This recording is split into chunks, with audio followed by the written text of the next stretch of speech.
Railway का new vacancy आ चुका है असिस्टेंट लोको पायलट का, जो पूरे भारत में केवल 5696 पोस्ट है। चलिए देखते हैं कि इसमें कौन कौन अप्लाई कर सकता है और कौन कौन अप्लाई नहीं कर सकता है।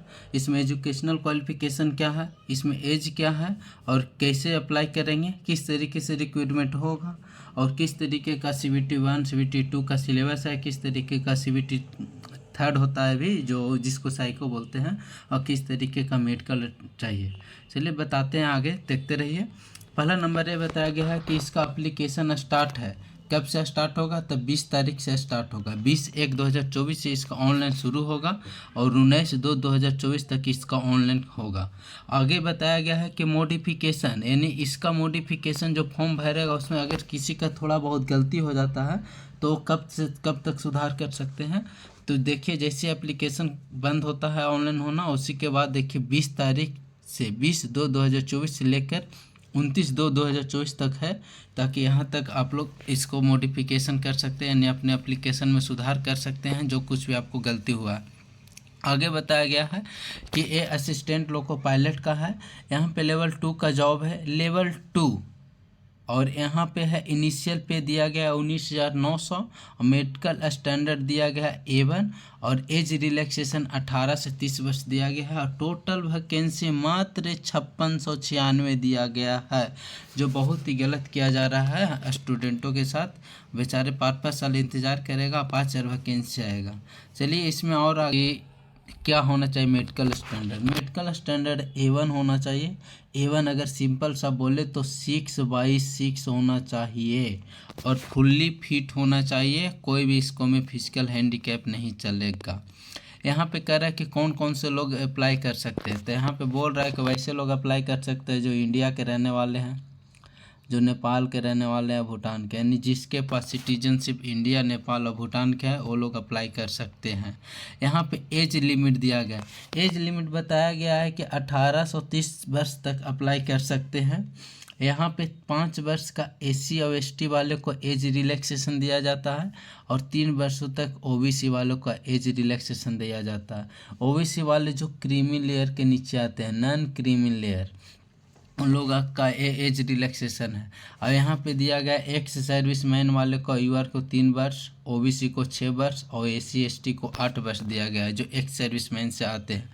अब यहाँ पर भी दिया गया है कि जो कैंडिडेट ग्रुप D में 3 वर्षों तक जॉब कर चुका है उसके लिए एज दिया गया है कि वो 40 वर्ष तक अप्लाई कर सकते हैं जो UR से हैं, 43 वर्षों तक अप्लाई कर सकते हैं जो OBC से हैं और 45 वर्षों तक अप्लाई कर सकते हैं जो SC ST से हैं।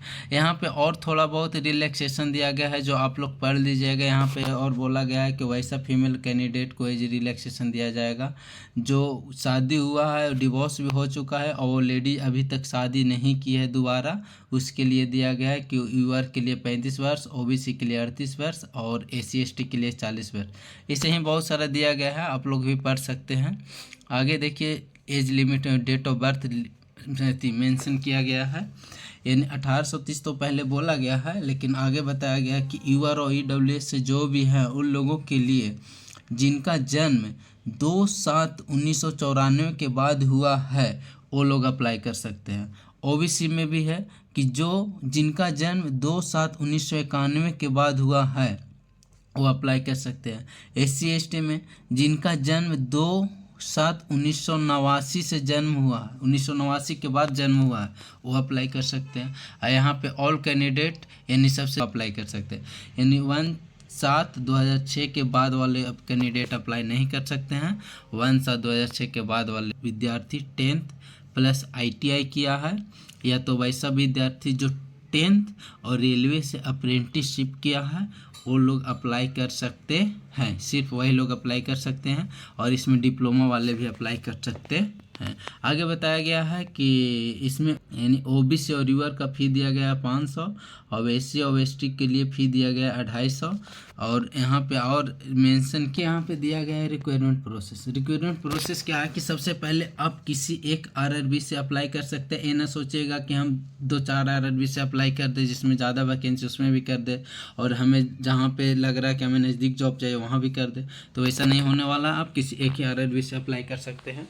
यहाँ पे फर्स्ट में दिया गया है कि CBT 1 होगा जो 75 नंबर का होता है। सेकेंड में दिया गया है कि CBT 2 होता है, यानी CBT 2 में 2 पेपर होता है, एक पार्ट ए एक part B. Part A 100 number का होता है, पार्ट बी 75 नंबर का होता है। पार्ट बी ट्रेड होता है, यानी जिसके इलेक्ट्रीशियन है इलेक्ट्रीशियन से क्वेश्चन पूछा जाएगा, और जिसको फिटर है फिटर से पूछा जाएगा, और बहुत सारा ट्रेड होता है ना, अपने अपने ट्रेड के अनुसार पूछा जाता है। फिर CBAT होता है, इसको CBAT यानी सीधा सीधा बोले तो साइको होता है। अब साइको पास होने के बाद आपको DV होगा, DV मैंने डॉक्यूमेंट वेरिफिकेशन, और फिर ME यानी मेडिकल होगा। उसके बाद आगे क्या होता है जो बताते हैं। CBT 1 का सिलेबस पैटर्न बताया गया है कि 60 मिनट का टाइम मिलेगा और 75 क्वेश्चन रहेगा। 60 मिनट में 75 क्वेश्चन आपको बनाना है। अब यहाँ का CBT 2 के लिए, और CBT 2 के लिए देखिए क्या है सिलेबस और पैटर्न। यहाँ पे बोला गया कि पार्ट ए और पार्ट बी होगा, 2 घंटा 30 मिनट टाइम होगा, 175 क्वेश्चन रहेगा। अगर इसको इजी में समझना चाहते हैं तो यहाँ पे है कि पार्ट ए होगा जो 90 मिनट टाइम मिलेगा, यहाँ पे पार्ट बी होगा जो 60 मिनट टाइम मिलेगा, 75 क्वेश्चन रहेगा, यानी 60 मिनट टाइम रहेगा, 75 क्वेश्चन रहेगा। आगे बोला गया कि इसके नेगेटिव मार्क 1/3 होगा, जो सब एग्ज़ाम में रेलवे के सब एग्ज़ाम में 1/3 ही रहता है। अब आगे भी तो दिया गया है कि कौन कौन लोग अप्लाई कर सकते हैं। यहाँ पे ये भी बताया गया है कि PWBD वाला कैंडिडेट कोई भी अप्लाई नहीं कर सकते हैं। और यहाँ पे बताया गया है कि जो मैट्रिक पास है और ITI किया है, या तो फिर जो मैट्रिक पास है और रेलवे से अप्रेंटिसशिप किया है, या तो फिर रिलेटेड ट्रेड से BTech या डिप्लोमा किया है, वो अप्लाई कर सकते हैं। आगे देखिए जोन वाइज वैकेंसी बताया गया है, जोन वाइज किस जोन में कितना वैकेंसी है, तो देखिए आप लोग खुद देख लीजिएगा सब जोन में कितना है, और अपना स्क्रीनशॉट मार के देख सकते हैं। देखिए हम बता देते हैं, सिंपल पटना जोन में 38 वैकेंसी है। सोच समझ के इसमें अप्लाई कीजिएगा।